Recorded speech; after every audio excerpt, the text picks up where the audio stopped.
Yeah. Oh, yeah.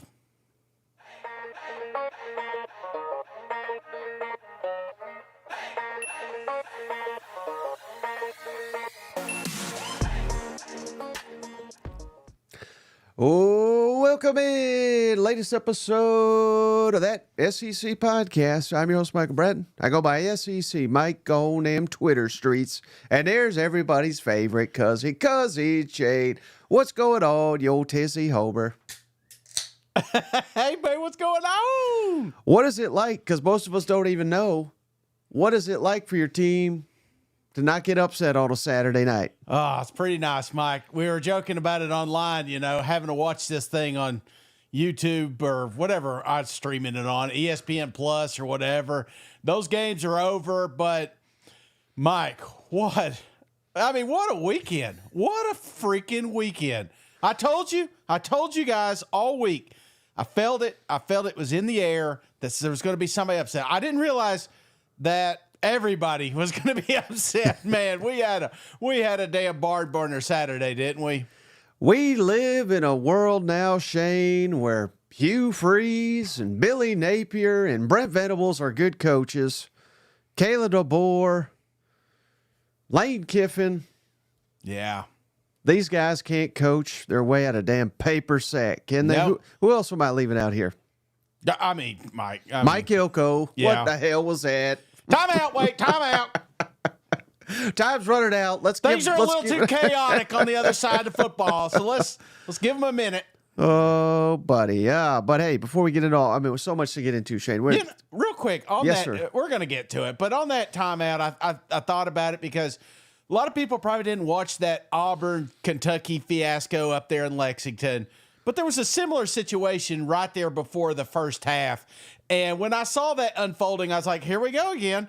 Wait for another 10-second runoff for some bullshit. Auburn's going to do something, and then all of a sudden the timeout. And I'm like, well, they don't have timeouts. And I see Texas A&M called. It's like, golly, Shane's going to go 2-0 on his picks. Thank you, Elko. Yeah, that needed to be said right there. Not really. But No. We're brought to you by MyBookie. Don't forget MyBookie online sportsbook. Put in that promo code, Shane, that SEC over at mybookie.ag. They'll we double cousin cursed. Who do we double cousin curse this week? We double cousin cursed Ole Miss. Yep.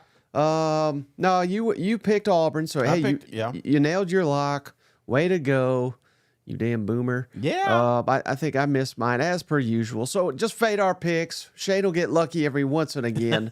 But otherwise, they're going to cash in over at MyBookie. You know what? Well, I think we did Vanderbilt. We both went Vanderbilt, right? That was the one. Yeah. As soon as I called it out. I said, "Oh shit, you're picking Vanderbilt." I should have just switched it to LSU right there because I think Vanderbilt would have won that game had you not picked them. Oh, for sure. Oh, and Oklahoma, of course. No, I mean, anybody saying they picked Oklahoma, you are lying, or you're a diehard fan.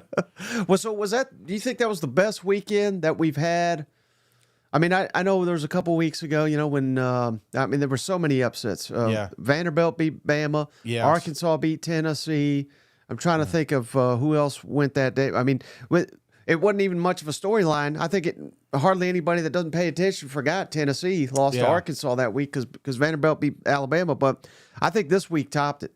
This one topped it, Mike. This is the best weekend I've seen in college football, and I can remember. And I mean, if this was a Netflix series, you're like, man, I hope they renew for another year because this show was damn awesome. I feel like everyone was on the edge of their seat, because it started off with the noon games. We got a little excitement. I thought it got a little boring there at that 3 o'clock slot, whatever. But 7 o'clock comes around, by gosh, the fireworks were rolling. I was like, there was a barn burner down there in Baton Rouge, and it was tough to watch that game. You know what I'm saying? It's like I got these other twos going on, so it was an awesome weekend, pure chaos, and I mean, we're at that point now, it's like there was a wreck and we're trying to find out, is this body dead or is this one, it's like triage out here. We're trying to figure out what happens Tuesday when that college football playoff ranking comes out, because ultimately you can have a whole bunch of 9-3 SEC teams get in, but there's also that narrative that you could also have 9-3 teams not getting in, leaving less SEC teams in the tournament. So I'm just interested, eager, and man, still reeling from this wild weekend, brother. Have we gotten to the point though, Shane, where we had too many playoff contenders to? I don't know. I don't even know if we'll have enough. I mean, yeah. Could we be, we were making a case 5, 6 have the right to get in if we're talking best 12. Are we sitting here today and saying, oh, God, 3, we might get 3. I mean, I don't know. Could it be as low as 3 now getting into the college football playoff? I think that's the argument, Mike, is I mean, that's what the narrative outside this conference is the SEC's not good. The SEC's down. And then inside the conference, you're like, well, this is what we were shooting for, parity in this conference. And we can't help these other conferences don't have it yet, but by God, they do down here. And I feel like every Saturday, anybody could win, anybody could lose. You know what I'm saying? But I don't feel like you punish a conference because they're stronger top to bottom than, some of these others are just, we watched, and I'm not going to get to the Ohio State, Indiana game and stuff, but you got exposed, but it took 11 weeks to get here. You know what I'm saying? You don't get that opportunity in the SEC except for Texas, Right. Yeah, Ole Miss got exposed right out the gate when we played SEC. So let's get right into it, Shay. We highlighted, I think normally Ole Miss going down, we might lead with that, but we already did the emergency podcast. We'll still talk about it. But I want to start with this one, buddy, because this was, oh, buddy. They still got They still got some cachet, I guess, beating Alabama's ass, Shane, because for 20 years it was so rare. But now the likes of Oklahoma, I mean, hell, everybody's Tennessee. Alabama's still good, Shane, Yeah. and I got proof for you. Everybody rushes the damn field when they beat them. This got to end at some point, but it ain't ended yet, Shane, because Oklahoma went in there and took him behind the woodshed and said, this is what SEC football's all about, Alabama. 24-3. We whipped your ass physically. And quite frankly, Shane, should have been 31-3. Oklahoma, wide open, unguarded touchdown. Guy drops it. Then they turn around and miss the field goal. I mean, when stuff like that happens, you're like, oh, God. Oklahoma, you had your shots, but it ain't going to happen for you, buddy. But in the end, this game was all Oklahoma. How about this shit? I couldn't believe it. I couldn't believe it. 205 rushing yards at halftime. Jeez. For Oklahoma. I mean, this is Oklahoma can't run the damn ball for the entire season, yet they face off against, allegedly an elite team. They were penciling themselves into Atlanta. All they had to do was beat Oklahoma. That wasn't go to a bowl game. All they had to do was turn around and beat Auburn at home, and they're a lock for the playoff, lock for the SEC championship. They ain't going to any of it now, Shane, unless they sneak their ass in, which they shouldn't after a performance like this. But Jalen Milroe, multiple interceptions to open the second half. That kind of did him in, particularly the pick six, to give Oklahoma that 24-3 lead. But let me put it to you this way, Shane. Yes. If I were to tell you, we can't put names to these guys, but I was going to tell you, coming out of this game, one of these quarterbacks, Shay, was going to rush it 25 times for 131 yards, and the other was going to rush it 12 times for 45 yards. How much of your life savings, is probably all of it, would you have guessed that Jalen Milroe was the one that ran wild? I would say 85%, Mike. We'd be in trouble. I'd be scrapping together maybe call some family for a mortgage payment. You know what I'm saying? Yes, I would have went all in on that bet. Right. So again, shout out, Jackson Dart and God, I always do that. Jackson Arnold for just running wild, man. He played tough. He didn't throw the ball. He didn't have to. He didn't throw the ball a ton. What did he go? 9 of 11. Jackson Arnold was 68 yards. But and shout out Xavier Robinson. Hell, where's this guy been, Shane? 107 rushing yards, 2 touchdowns. He also led the team with 4 catches in this heroic showing here. Man, what a game. What a game. And I'm just going to jump ahead, Shane. SEC Coach of the Week, Brent Venables. I was ready to run his ass off. Now they're going bowling for I believe it's, man, I don't want to screw this up. I think it's like 30-something years in a row, second longest streak in the country. Yeah. He deserves all the credit here. He really does. The fans too, Mike. Yeah, that place was rocking, and there's a lot of reasons not to go watch this football game. You know what I'm saying?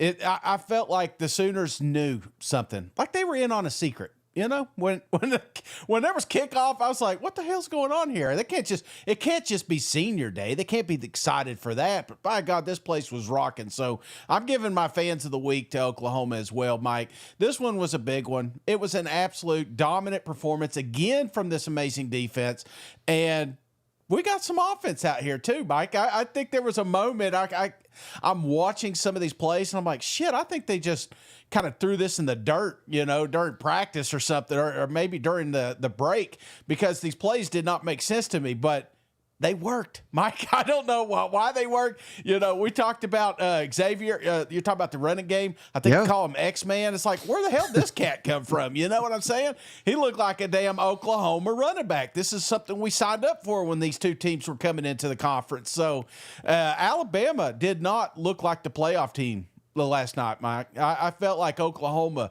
looked like the playoff squad there. And so let me ask you, do you think, I don't want to call it a trap, but do you feel like Alabama was just looking ahead, or you felt like Oklahoma should get all the credit for the ass whooping that they put on the Tide there?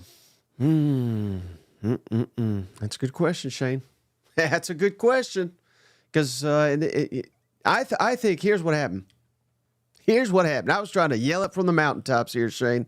Nobody believes me. Just Alabama hating Mike again, as per usual. The man that came up with the decaying dynasty. We got to stop saying that, Shane, because that's disrespectful to dynasties.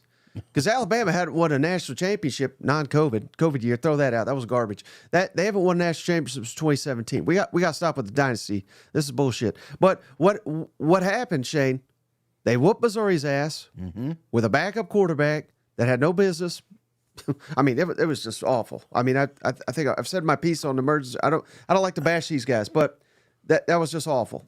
And then they turned around and beat LSU's ass. Now, credit them for doing it, but it was in a downpour, and the other team melted down, and all Jalen Milroe had to do was basically just hold on to the ball. You're going to win that game, and they did, and then Mercer. So people got roped into all that.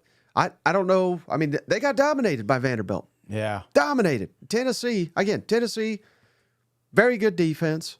I believe it was the final 5 possessions, Shane. They didn't get a first down. Right. How the hell people were turning around saying, oh, this team, this is the hot team. I was like, what in the hell are you talking about? Now, did I see 24-3 coming? Hell no, I didn't. But I think people just got roped in by some impressive wins over some unimpressive teams. That's quite frankly what I think happened. But, I don't think they were caught looking ahead. I just don't think they're that good. And it's all about making Jalen Milroe beat you from the pocket. And he is a dynamic player. Yep. But he cannot beat you from the pocket. Not consistently. He can do it every now and again.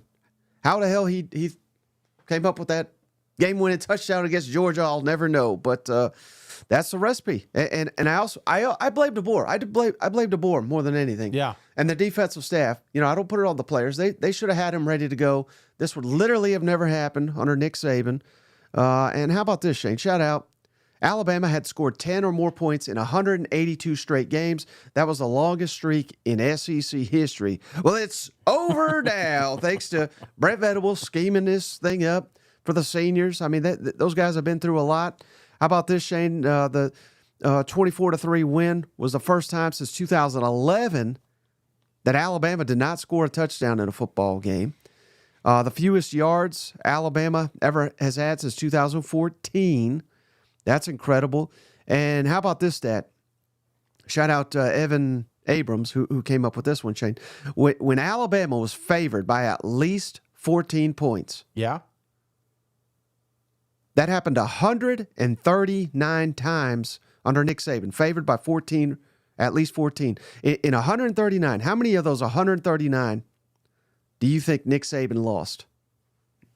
I have no idea. Just take ballpark guess. Favored by 14. Two. You're close, Shane. 3. So 3 out of 139.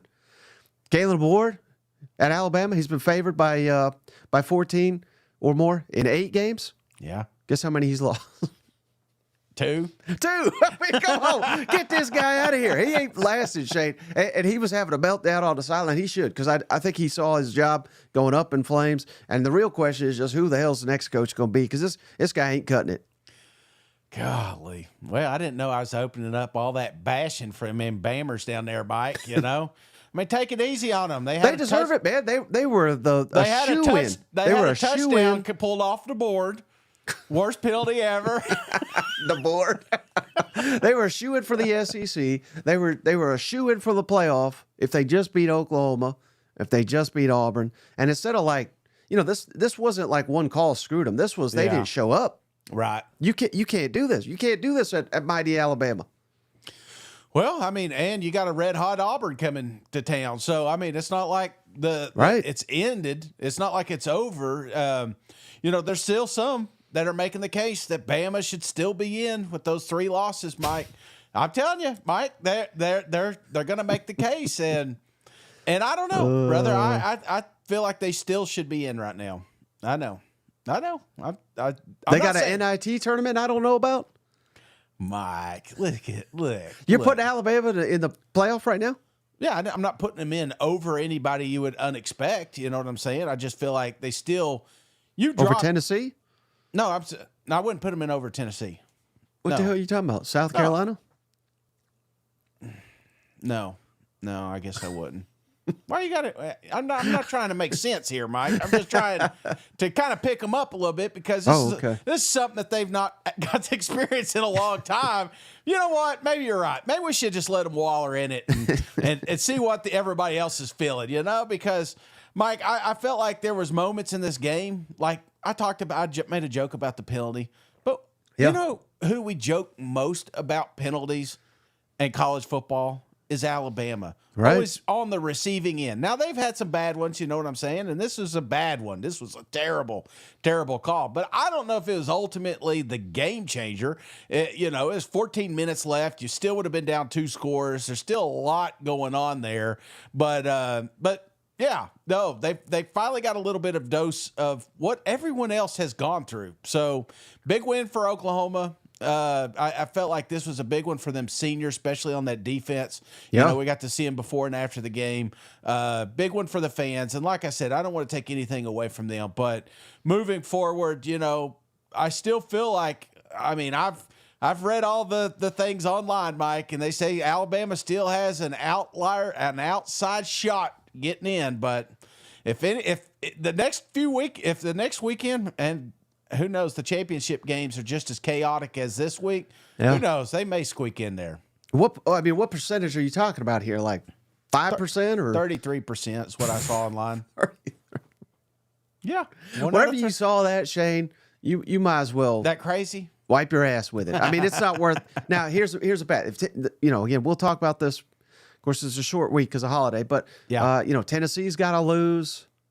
I would imagine A&M's got to lose. Georgia's probably got to lose. I mean, they're going to need a lot of help. A lot, I think. And you know who don't need help, Shane?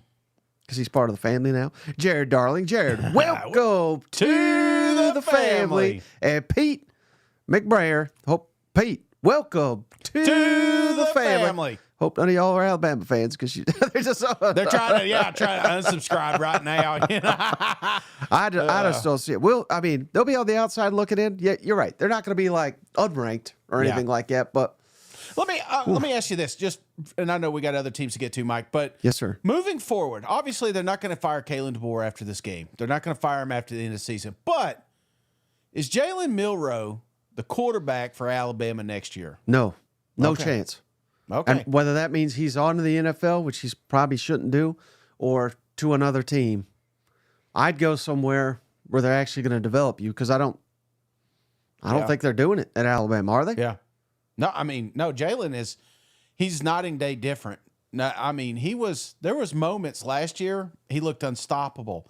There was a few times early this season I felt like this kid's unstoppable, but it's like, I don't know, the word got out. We saw it with Tennessee. We saw it with Oklahoma now. It's like when you literally cut his legs out from under him, he can't thrive in DeBoer's system here. So, yeah, that's why I asked, because I feel like either he is going to move on and find a system that better suits him, or Kalen's going to go out and find somebody that fits him better, you know? Right. Yeah, I think it's a must. I think it's a must for both parties. Now, I hate to even talk. We may spend about 30 seconds on this one, Shane. How about them Tigers down there, Shane? Triple overtime, 43-41 over the Fighting Mike Elko. Shane, this was a wild. This is probably the best game of the day right here. Yeah. Auburn jumped out to a 21-0 lead. I about texted Billy Lucci, Shane, and said, "Good God, what's going on here?" Texas A&M, though, they came fighting. I didn't think they would fight back, Shane. I didn't think A&M was built to come back from down 21 on the road, yet they did it. They actually even took the lead with about 4 minutes left to play, but Auburn made a 29-yard field goal to force overtime. And how about this, Shane? Let me throw up Auburn's drive chart. Here's the most impressive part of that. Before that field goal drive, which sent the game to overtime, they had an interception that was really bad by Peyton Thorne. That was his only mistake of the day. And credit the defense for holding A&M to a field goal right there. Could have easily been a touchdown. Yeah. And then three and outs. Yep. So if you're Texas A&M, you had to have been feeling fantastic. We are not going to allow a 75-yard drive to kick a field goal, to force overtime. Yet Auburn jammed it right down their damn throats and looked like the better team in overtime. And again, I'm not going to sit here and complain about the god-awful overtime because A&M had to, Auburn had to go through it too. But I do hate it. But shout out Peyton Thorne, 301 passing yards, 2 touchdowns. He did have the 1 pick. And Jarquez Hunter, Shane, he went off 28 carries, 130 yards, 3 touchdowns. He looked like a man possessed. and two of the guys that were so critical in this football game. How about this, Shane? Cam Coleman, the outstanding true freshman, of course. Yeah. 7 catches, 128 yards, 2 touchdowns. He was committed to A&M. Yeah. So, whoops. And then the other one, Keandre Lambert Smith, the transfer, Shane. I don't know if you remember this. He picked Auburn over Texas A&M. So these were difference makers in this ball game. He had 2 catches, 104 yards on 2 catches. Good Lord. But without those guys, Auburn does not win this football game. But this is the best win of the Hugh Freeze era. I think. We were saying it was Cal before. Now it's A&M. You're getting momentum here. You go into the Iron Bowl with everything to play for. Alabama's got nothing to play for except Shane's already got them locked into the playoffs for some reason. Now all of a sudden, the Iron Bowl is one of the best damn games of the weekend. Yep. Nope. Instantly got better. But Mike, I don't want to get caught looking ahead like somebody else. You know what I'm saying? I feel Whoa, what are you talking about? What are you talking about? There's already so much talk about November 30th. It was announced as a night game today. How do you deal with that with your guys and saying, hey, we still have something ahead of us at Auburn, or is that even a big issue with your team? I don't think it's an issue. I think when you're in the situation we're in, it's easy to focus on the task at hand. I think, those big games earlier in the year, maybe you look ahead. If we didn't have at stake what's at stake, maybe you would worry about it. I think our focus is single-handedly on on Auburn right now and locked in. Oh, Elko. Oh, my God, man. Yeah, he did it. And, Mike, here's the deal.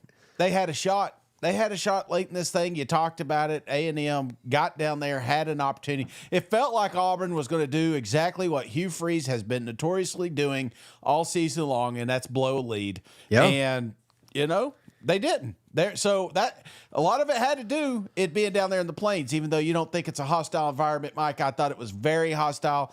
Definitely all those fans. I mean, you're coming into this game, Mike, at the end of the year with 4 wins, and they still showed up. They still showed up, Mike. They made that place loud. They made it rowdy. So my co-fans of the week goes to the Auburn.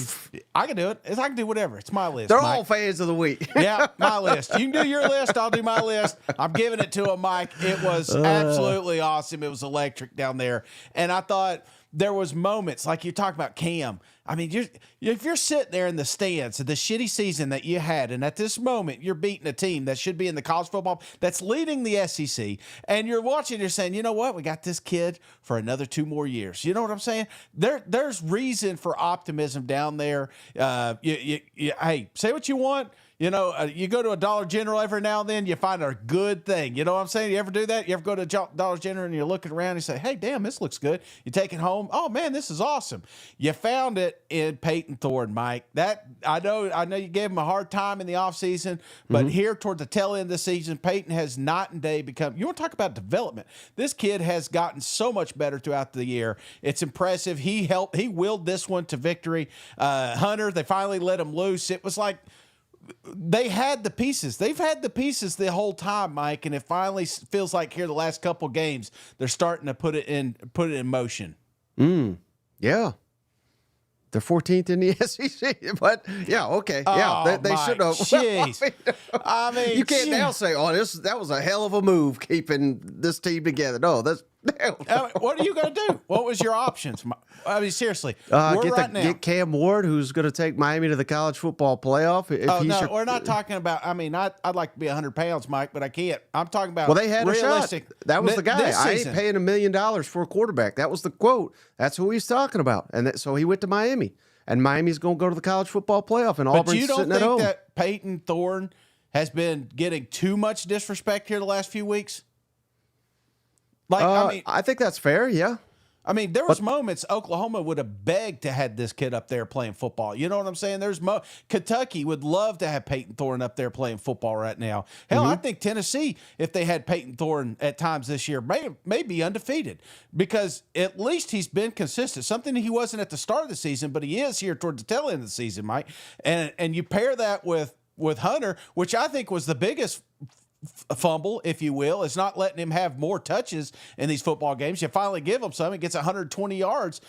Look like a damn monster out there. Some NFL team's gonna be ecstatic to have him next season. So I think when we look at Auburn, when we talk about Auburn next year after, we're not gonna go back to the season and talk about how close they were in some of these games, but there's a real shot that Auburn could have been a fringe top 25 team if they would have closed at least the games they had the leads in, Mike.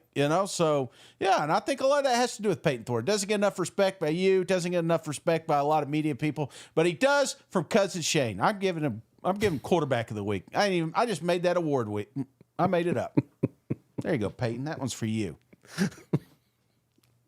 How soon we forget they scored 7 on Vanderbilt 2 weeks ago. You know what I mean? But okay. Yeah. No, big win. Again, that was the biggest win of the Hugh Freeze era. What's that do for A&M now? Does it put any cold water on this epic showdown? Because I don't know if it does. This is going to sound crazy, Shane. It's going to sound crazy. I think it may have helped A&M going into this Texas game. Because now everybody, no, you're done. You suck. You're garbage. Here comes Texas. They're going to come into your house with you're going to have to crown them when this game's over. Because you're sending their ass to Atlanta. No shot. You beat mighty Texas down here in Kyle Field. You might as well not even show up, Shane. I mean, that's the message. Because they got caught looking ahead. But what nobody wants to say, A&M wins, buddy. They're going to Atlanta. Yeah, and people are writing them off. Their playoff hopes are done. No, I mean, if they, tall drink of water, right? Beat Texas, beat Georgia. I mean, I don't know if anybody can do that. But this is the year of craziness. Yeah. You know what I mean? So it's all in front of them, and one of them's a home game, of course. If they do it, they're in the college football playoff. So does that help them at all? Yes. Yeah, I think, because we talked about this being a team that could potentially lose the SEC championship and not go to the playoffs. I think that was the biggest one for me. Like, if they would have won out, went to the SEC championship, lost, they're out. They're out regardless now. It's like they're in a must-win situation, and I feel like knowing that especially having a home game. The fans know. They know how close it was. They loved it, man. They loved it. Online, they're in here right now. I don't have the chat going, but I'm sure there's plenty of Aggies in there just talking about, hey, we control our own destiny. It's the truth. But I feel like if you would have just limped into that Texas game, you may have gotten beat. You may have just read the tea leaves and talking heads like us saying, well, yeah, you should be there. You should be there. Yes, absolutely. There's a chance you win the SEC championship, Mike.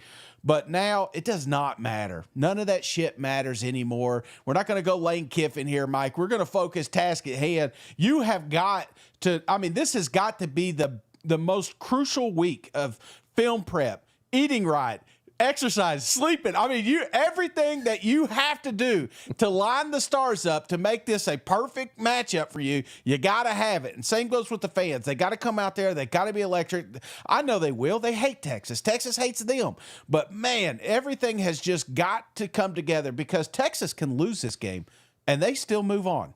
Right. They've got it, and that may even help them too, Mike. You know what I'm saying? There may be a scenario where this works out perfect, so they don't have to go that SEC championship, bypass it, and get a bye week. So I don't know, Mike. This one, we talked all last week about Texas A&M. Well, now we can officially do it, and the Aggies have got to be completely dialed in. Yeah, shout out Cousin Joe. He gave us $10, saying, howdy, cousins. How far do you think Texas will drop after my Aggies beat the hell out of them this upcoming Saturday? I'll be there to see it through. Gig them, saw them off. So, yeah, that's kind of what you're going with there, Shane. A big if here, if Texas were to lose, I think because of all the chaos this weekend, Texas is probably fine. They're probably, I'm very confident. I'd say 80% confident now that all these other teams have lost. Yeah. If you are 10-2 Texas, as long as you don't lose, in historically epic fashion, and I can't see that happening, even if it's like a 10 or 14 point loss, I'm like 80% Texas is in the college football playoff. How about you? Yeah, I'm right there with you. And who was it? I want to say it was Galloway that made that dumb comment about sitting a quarterback or whatever, but I don't know your situation, but there's a real shot here, Mike, that if he needs the rest, not saying he is, and if he's 80%, I'm sure you're putting him in there, but you don't want him to hurt the football team. But if they lose the game this week and they don't go to an SEC championship, there's plenty of space in there to kind of get Quinn right. So I don't know, man. They've got some decisions to make themselves. I don't feel like you go to any game kind of trying to be healthy, because we've seen NFL teams do this before where they go undefeated and then all of a sudden that first game of the playoffs, they get waxed because they just weren't game ready. So I don't know, man. I feel like there may be a little gas lift off here or a little foot off the gas, if you will, but I don't know. I say all that, then I think about the rivalry again and how bad these guys hate each other. So what am I talking about? Hey, you know what I'm talking about? Cousin JR. There he is. He's a legend. He's back, Shane. This time he's gifted a membership to Matthew Lou. Matthew, welcome to the family. And he gave us $5. Appreciate you, brother. Can the SEC get 5 teams in? I don't think after this weekend. I think that talk's done. I really do. Unless there's chaos again. Yeah. All the Big Ten and all those other teams lose next week. Yeah, I think it's unlikely. I don't think it is. And shit, Mike, I feel like we're lucky to get 3 in right now. As much love as some of these other conferences have gotten, you can't just turn around and say, well, maybe they are good. I just don't see that happening.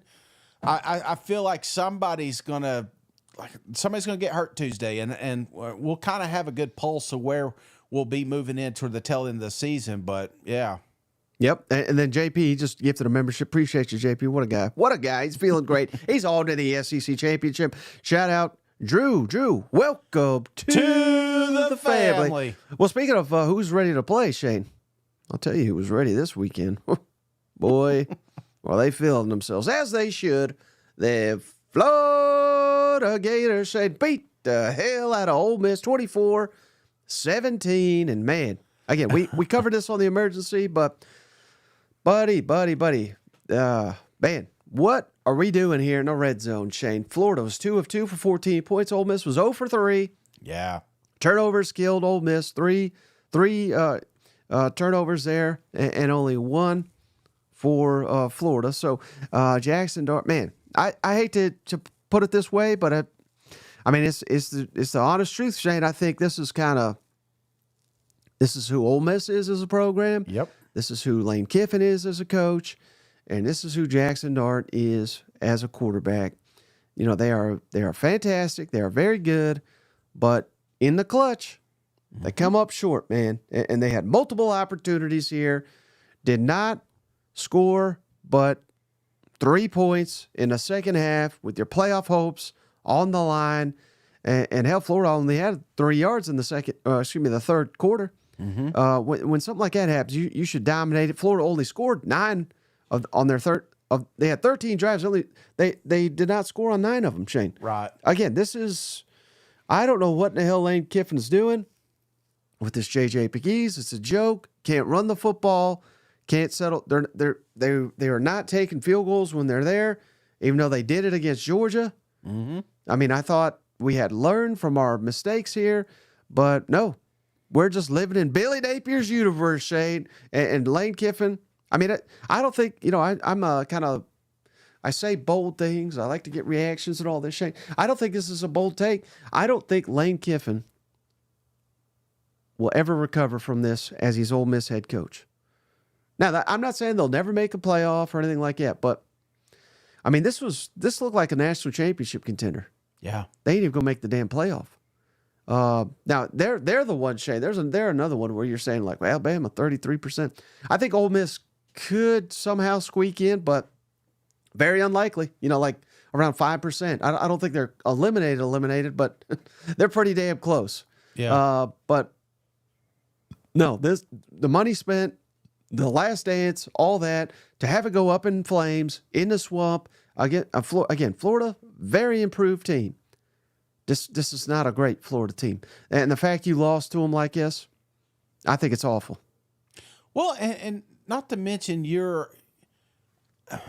it's not like he's the czar of college football, but he's a big piece. He's a focal piece of the SEC. I think if you're talking to somebody in Michigan about the SEC, that's one of the coaches that pops in their mind first, is Lane Kiffin. Right. And the fact that he's kind of that mouthpiece gets him in trouble, and it helps him out. It helps him when he's trying to recruit. It helps him when he's trying to do the last dance and get the right kids and, build. I mean, hell, I remember he said, I need 2 running backs. He went out there or he said he needed a running back, went out there and got 2 running backs. It's just kind of the attitude he had in assembling this roster, if you will. And that is good and bad. It's good because you got it, but then it's bad if it doesn't work the way it's like putting puzzle pieces together, just if the pieces don't fit, you can't make them fit. So, and I don't know, man, somewhere along the way, Ole Miss became one-dimensional, became Jackson Dart's football team, and they live and die by his success or failures, and this was a bad game for him, so he had 2 opportunities in the fourth quarter to tie this thing up. They were tough. I'm not going to say they were easy opportunities, but he squatted them and threw 2 interceptions down at the swamp. So, Florida made them choose. They made them choose. And when Jackson is your best rushing threat other than a 300-pound defensive lineman, you are not going to have success down there and win football games. That's just 101, Mike. And I mean, they're out, brother, because this was a bad loss. But so was the Kentucky game, I mean, this is a team that when they're hitting on all cylinders, they are national championship contenders. Like you said, they beat Georgia, they killed Georgia. But when they miss something or when they're missing several things along the way, I mean, hell, we had kids. Prince came into this game, Mike, wearing a Florida Gator hat. We got Lane Kiffin talking about not going to an SEC championship because it hurts the college football playoff opportunities. It's like, what are we focused on? Are we focused on the Florida Gators, or are we focused on our success at our current situation? And I feel like that may be something to do with it, Mike. This did not feel like a team. This didn't feel like a team loss. It looked like a whole bunch of single individual people lost this football game, Mike. And now what about the Florida Gators, Shane? Are we going to sit back and say this is the turning point here? Yeah. Beating Well, quite frankly, it could have been LSU too, but maybe, combine and we'll get to the spreads. But, as you would assume, big favorite over Florida. Florida State's maybe the worst Power 5 team in the country this year. Ending the season potentially on a 3-game winning streak and really the two before Florida State, but it's always nice beating Florida State. But the fashion you beat these teams, beating them at home, you're regaining dominance there in the swamp. Again, now they have won 4 in a row in the swamp to close out the season. And next year, a lot of these games, they get them at home now, Shade. So, I mean, is this the turning point? DJ Lagway's one of the best young quarterbacks in the country. Hell, quite frankly, at times looks like one of the best already quarterbacks in the country. Getting him back, a lot of young talent. Suddenly, Billy Napier's plan maybe took a little bit longer than expected, but it's starting to look like a genius plan, isn't it? See, we should just trusted Strickland in the process, just been patient. Mike, we shouldn't have been so hard on Billy. I mean, the fact of the matter is they got killed the first 3 games. They got destroyed by A&M. They got destroyed by Miami. And it was like, what exactly are we waiting for? But the turnaround of this program, and one of the things that even Billy talks about after the game is we've had a lot of youth and we have a lot of inexperience that we needed to grow up real quick. And we're seeing it. We're seeing it with DJ. We're seeing it with the running game. What's his name? Ball, I think is how you say that. I mean, these are freshmen, man. These are freshmen coming out here and beating. I mean, power rankings, number 1 team in Mike's power rankings. You know what I'm saying? And I wasn't arguing it because I felt like they were the best team, not just in the conference, but maybe in the country. And to do that is just downright impressive, man. The defense, they did enough chaos on that side of the football to make Dart, question who's going to throw it to or who he's going to hand it to. Hell, it just felt like he wanted to run the football and and fix his helmet the entire game, Mike. But there was moments in this one I felt like they were going to take over. Ole Miss would get 2 scores back to back, and you're like, hey, here we go. This is the Ole Miss we signed up for. And then Florida did just enough, a long drive, get them a score, kind of get that momentum out of there. And man, kudos to them. And if you're a Florida fan, you're excited. This is the first back-to-back ranked games wins that you've had since 2018. It's been a long time since you guys were good, but the way that they've developed during this season, how can you not have hope moving forward with Billy Napier down there in Florida? Someone asked in the comments, there's so many, I apologize. I didn't see who asked it, but great question, Shane. Who's hotter right now, Florida or South Carolina? South Carolina. South Carolina. Yeah. But Florida's not far behind. I mean, we're splitting hairs here. I would say out of all the teams right now, that would be the top 2 right there. I guess hotter than Texas. I mean, they played. That's kind of not fair. It's like when you're there. I think you're just going to see the DJ spike, didn't play in that game. Remember, DJ didn't play. Yeah. I don't think he's worth 50 points, but he didn't play. That's true. That's true. All right, let's move on here, Shane. How about another? Oh, speaking of Texas, let's get to Texas, Shane. Come on, mighty Texas, 31-14, and they did that. I mean, this was utter domination here. Yeah. Texas now 10-1 on the season. Good golly, first league team to get to 10 wins here, and they did this with Quinn Ewers banged up, hobbled.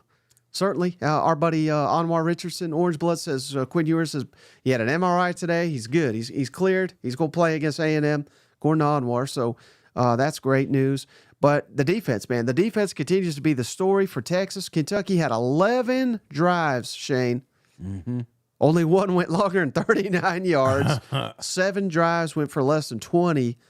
And Texas, I mean, again, I don't want to say they tried to give this one away, but they were having miscues in the second half. They kind of creaked the door open for Kentucky, but Kentucky could not take advantage because Texas is that damn good, Shane. Quinn Ewers, 20 of 31, 191 yards, 2 touchdowns in his final game, we believe, at Texas here. How about Trey Wiseman, though? He's coming on, Shane. 158 rushing yards and a touchdown. Jaden Blue, he had 96 yards and a touchdown. But One thing that did stand out, Shane, Yeah. this Kentucky freshman, basically a lost season. Let's call it what it is. It's just been an awful, awful season. They had a true freshman quarterback, Cutter Boyle came in here, 10 of 18, 160 yards. He did have a pick, but he looks like the real deal. He looks like someone to build around. And if nothing else, in their awful, awful offensive system, they got at least a quarterback that looks promising for next year. Provided that the coaching staff is there, which is no guarantee these days. You know what? No, it is not. But, I mean, Coach Stoops, he got a lot of questions this last week, about how important this is or have they gave up. And, you just kind of felt that narrative. And I still saw a lot of fight with Kentucky. I mean, this was a good game for them. I'm not saying that they won anything here, but I felt like, man, they really did give Texas all they could handle. But Texas, I mean, you were talking about, I guess, strong suit weakness is that rushing attack that they had was just unreal. Both sides, Mike. I mean, Kentucky had, I think, 20 yards rushing against Texas defense. I mean, it was just that the trenches were owned by those big boys up front. And those are the guys that kind of got some, they kind of got pointed at during the Georgia game, that they're maybe not as good as we thought they were. But, Mike, if you can control that front, man, you can beat anybody. I mean, hell, look at we just talked about Ole Miss Florida game. If you can't have that, I guess, that two-dimensional style, you're gonna lose football games. You're not gonna win a national championship. You're not gonna be a playoff team. Texas is, man. They went out there, did what they needed to do. Quarterback got banged up that they didn't need him. They went out here and closed out Kentucky. Kentucky is no longer bowl eligible. 250 rushing yards for Texas. To your point, 21. Yeah, for old Kentucky. Remember when that used to be their bread and butter? That was it. Defense, running the ball. Now they can't run the ball.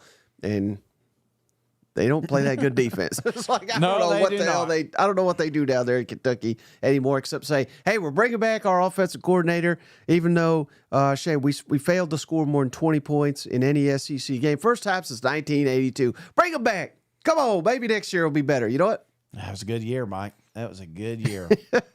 Cousin Shane. That's when they had the World's Fair there in Knoxville, Tennessee, 1982. Oh, well, the more you know. Yeah, I think Vanderbilt was good back in. They weren't on Saturday, Shane, because LSU took a bite in the woodshed. Not really. I mean, this was a competitive ball game. 24-17. We were both dead-ass wrong. I thought LSU was done for, Shane. Stick a fork in them. I said, no, sir. This was a sloppy game, Shane. Each team only had eight drives. It was a quick game. But LSU, they made the plays, 3 touchdown drives, 1 field goal, compared to Vanderbilt, 2 touchdown drives and 1 field goal. The thing is, LSU only had to punt twice.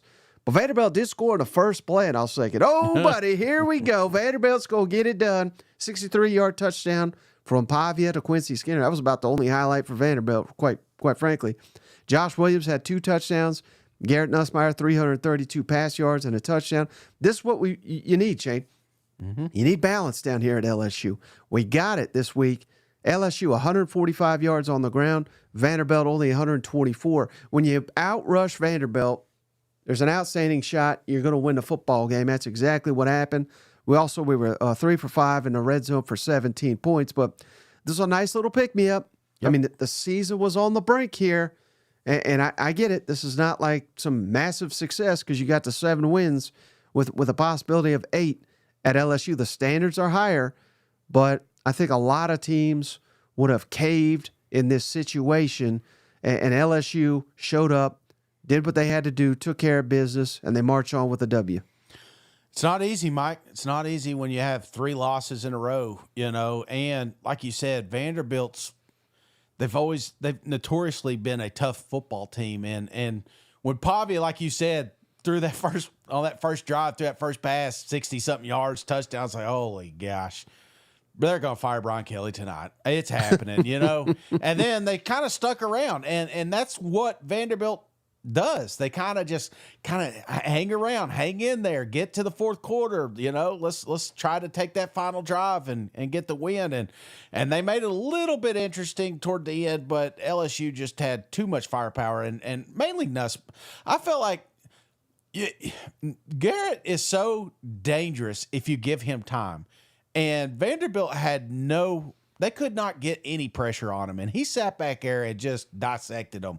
So it was a big one for him too, because he's had a couple of bad weeks as well, but this is a big bounce back for that passing attack. Mm-hmm. And now all of a sudden, we got Oklahoma LSU. That's a lot better game than it looked a week ago. Yeah. And of course, we got Vanderbilt Tennessee, which may be the biggest game of your life here, buddy. I ain't worried about it. We'll have plenty of time to talk about it. But how about this one, Shane? How big of an idiot you have to be to pick against the Missouri Tigers against Mississippi State? I don't know anyone that foolish enough, but it wasn't drink 39-21 on the road at Mississippi State. Anytime you go on the road and get you a win in this conference, Shane, that is worth celebrating. And we had drink cussing out Mississippi State as the game was coming to an end. They were fired up, Shane. Missouri really, they just handled this damn team. Yep. Rushing 210 to 152. How about third down, Shane? Missouri was dominant, 11 of 18. Mississippi State's only 2 of 10 on third down. Brady Cook only had to throw 20 passes, but he completed 15 of them for 268 yards and a touchdown. Nate Noel had 95 rushing yards. Marcus Carroll had 3 rushing touchdowns. I didn't like what I saw a lot from Jeff Lebby. I don't know what in the hell he was doing from some of these. Some of these going for it. The first time, the last 2 drives, they ended on downs.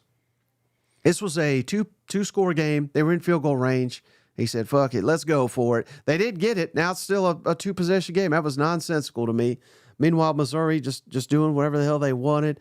Slow, methodical, rushed some more, and handled Mississippi State. This is the Mississippi State I thought we were getting in the offseason. Yeah. With just a really dynamic offensive performance.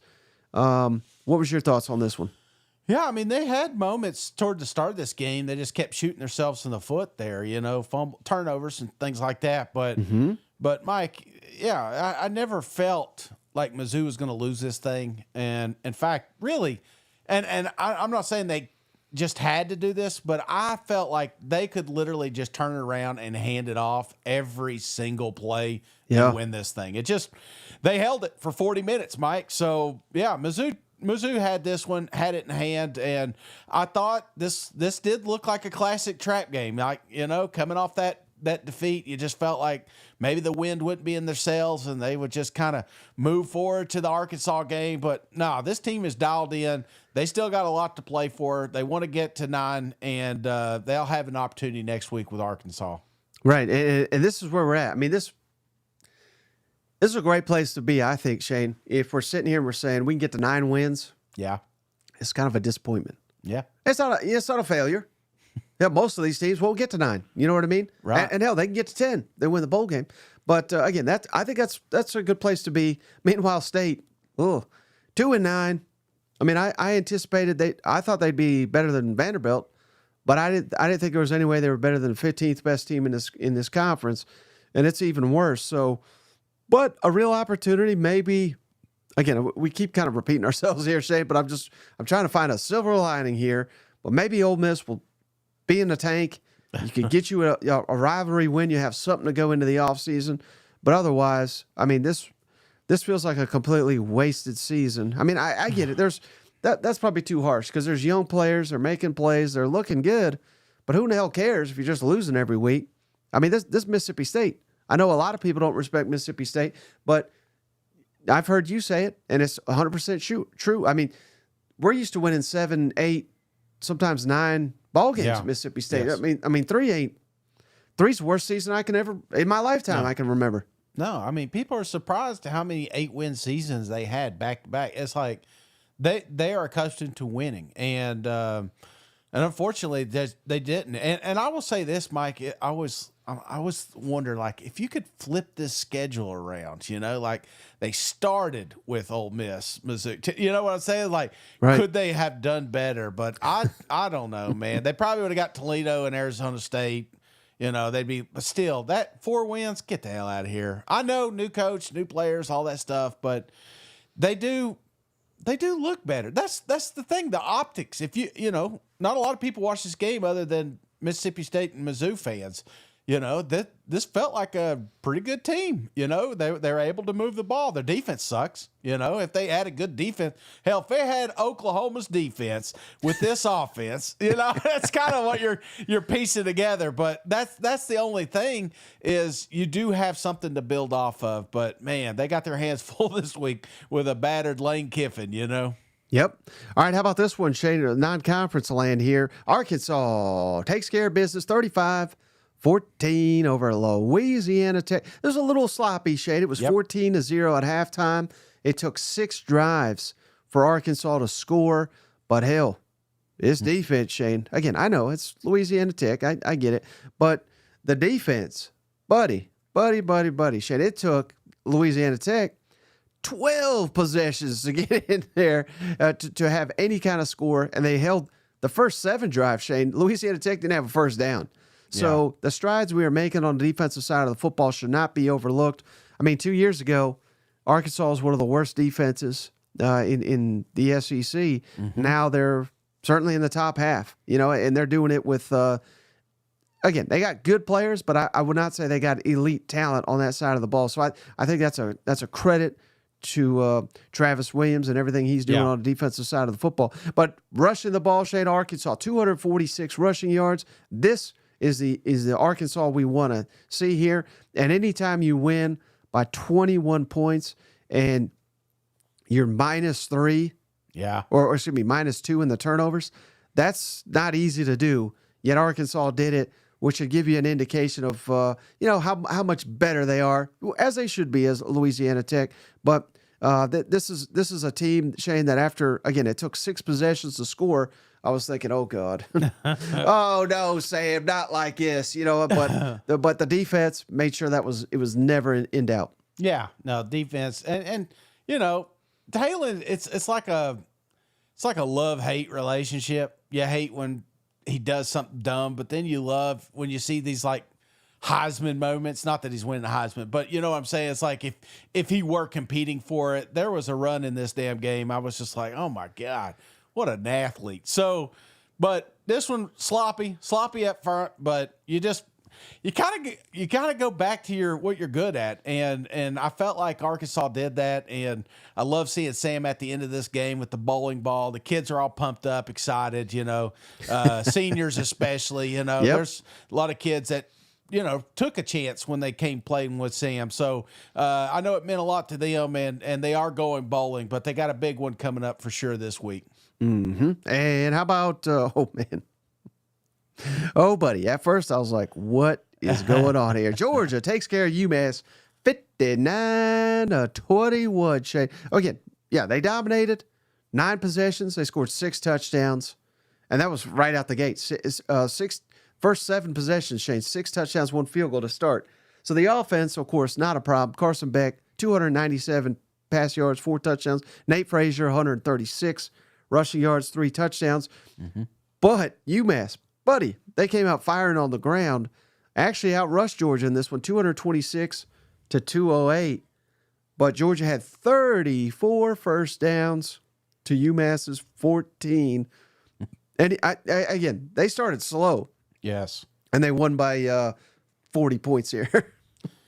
They did. Slow. It was slow, sloppy, but, I felt like there was also some moments in here. Beck looked really good. Mm-hmm. I'm talking like, I'm kind of like playoff Tennessee. Beck. Yeah. I'm like, dude. He was putting them in some damn windows. So, I felt like I never was worried about this game. I mean, it was fun poking fun of them when they were losing there out of the gate, but to UMass. But no, once they decided to stop playing with their food, that's exactly what they did, Mike. At half, this thing was over. Right. Well, same thing here. Tennessee 56, UTEP 0. Now, this is another one, Shane. I was like, oh, goodness, buddy. It was scoreless after the first quarter. You should have seen the text thread. It was ugly in there. But Tennessee, 28 points in the second quarter, 21 in the third, and just put it out. Nico, though, buddy, first pass should have been intercepted. It was 2 of 6 for 14 yards. We were saying, what? Is this guy a complete bust or what is going on here? Yeah. And then he finished, got hot as hell, Shane, 15 of 17, 195 yards, 4 touchdowns. That's what you expect going up against a damn UTEP as your opponent.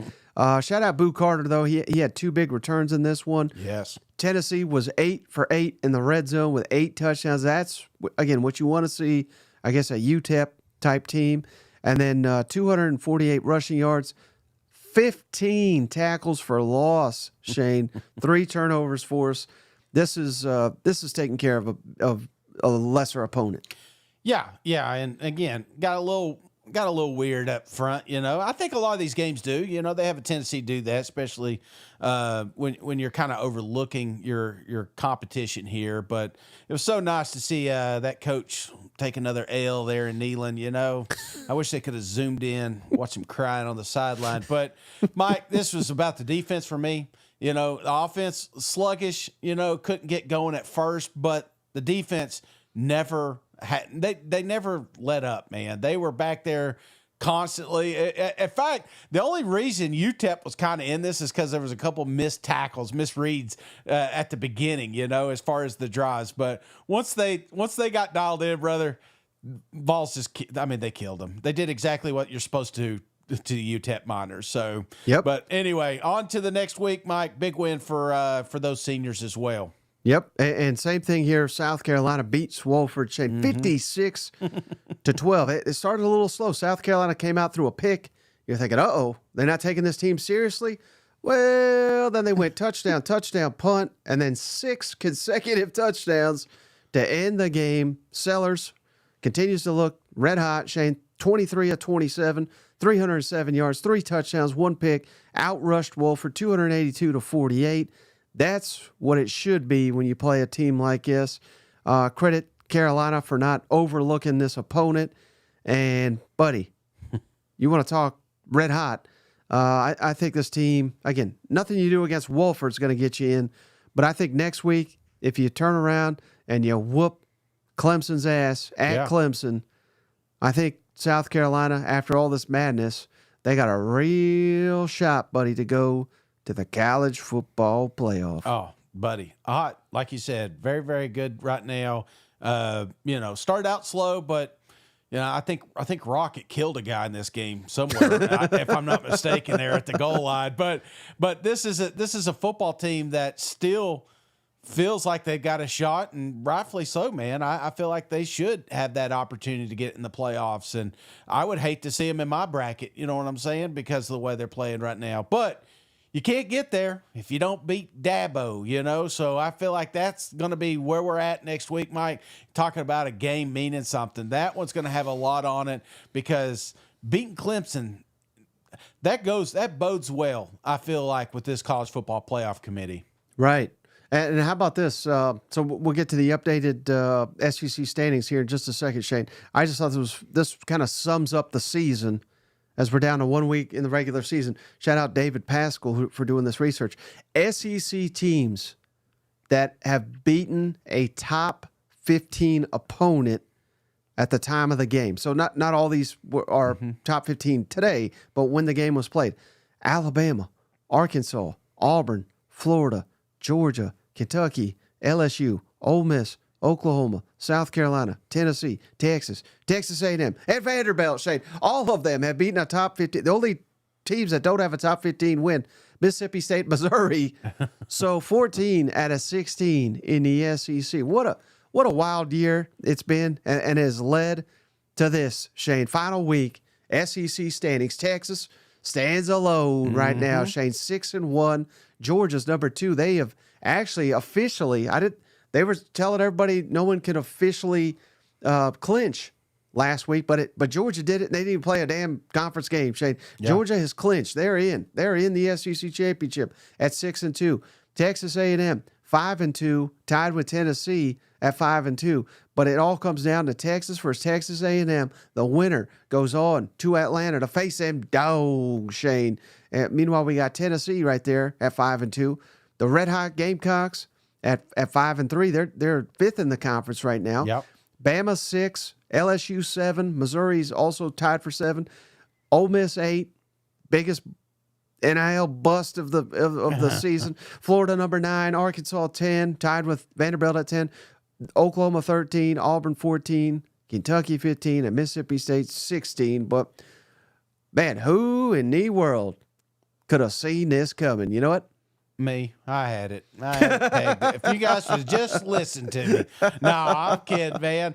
No, and it's not settled, Mike. You know what I'm saying? It's like we're looking at this. Other than Georgia, nothing is settled here. Texas could be going to the SEC championship. A&M could be going to the SEC championship. Yep. You know, South Carolina may make the playoffs. Bama may make the playoffs, even though Mike doesn't think so. Ole Miss may make the playoffs.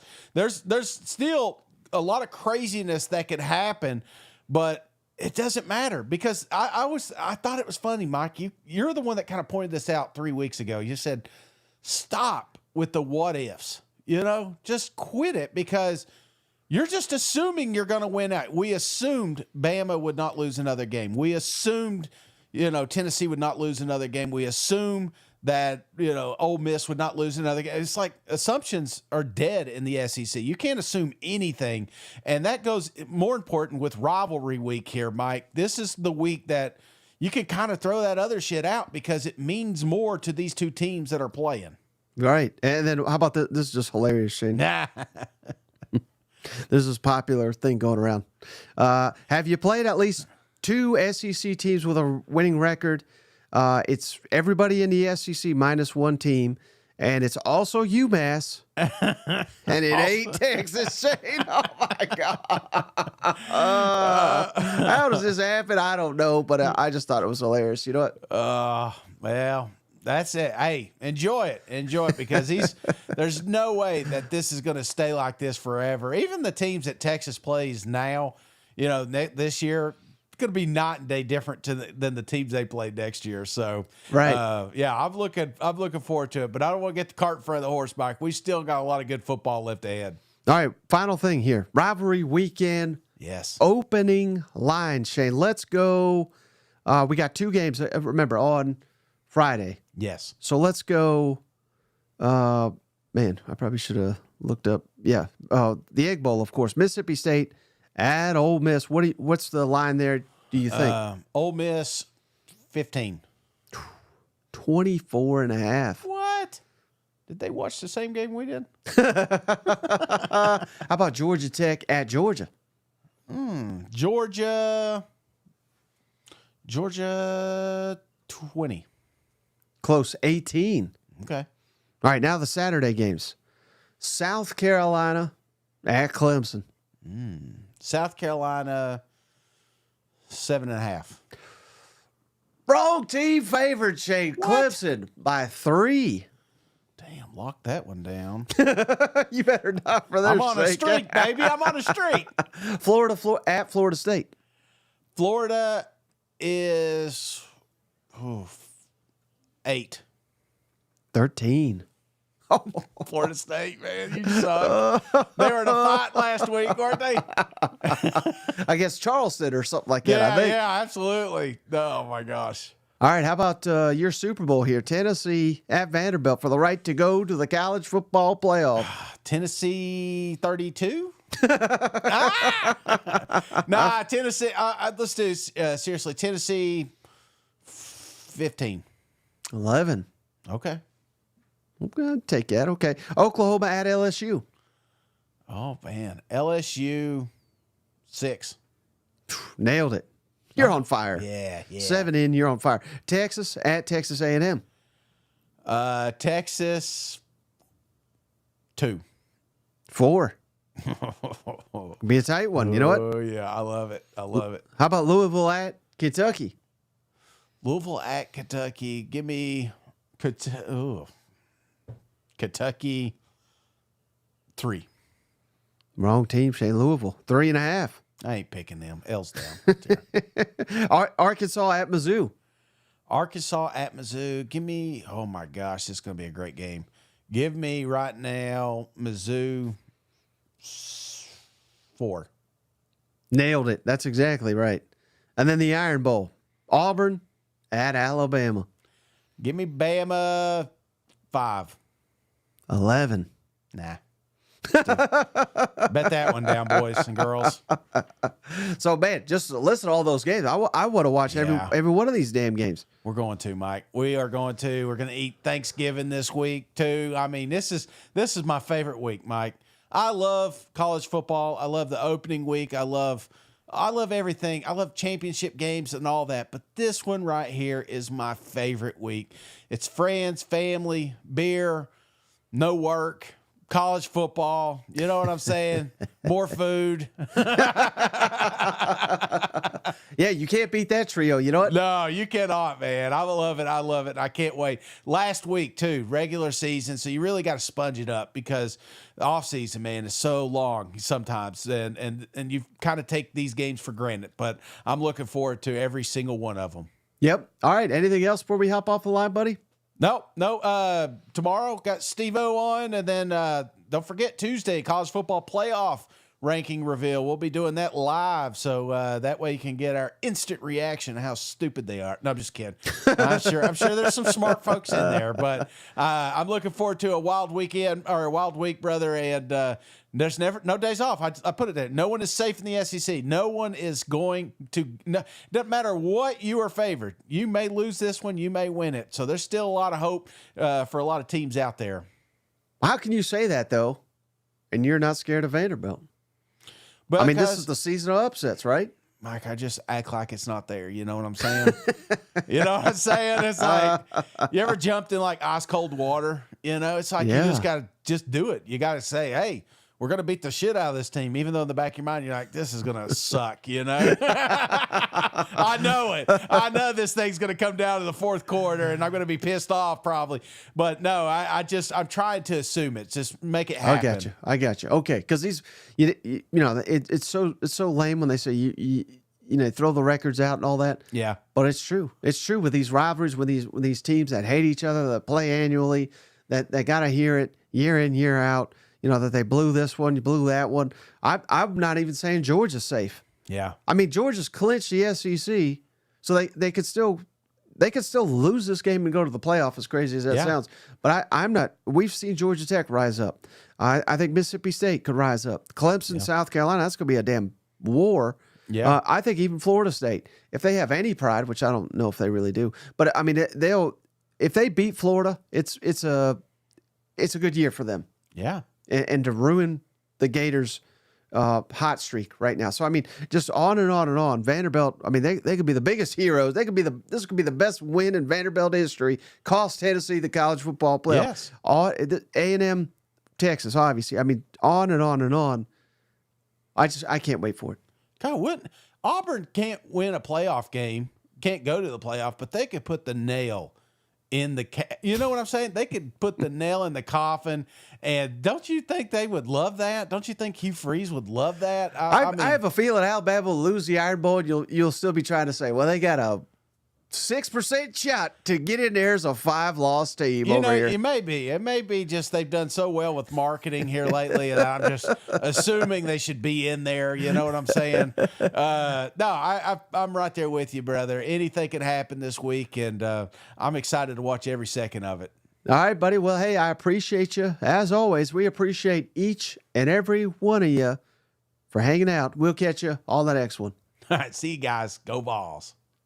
Hey, buddy, this beer's for you, Mike, and Cousin Shane. That SEC podcast loves the Pirate and the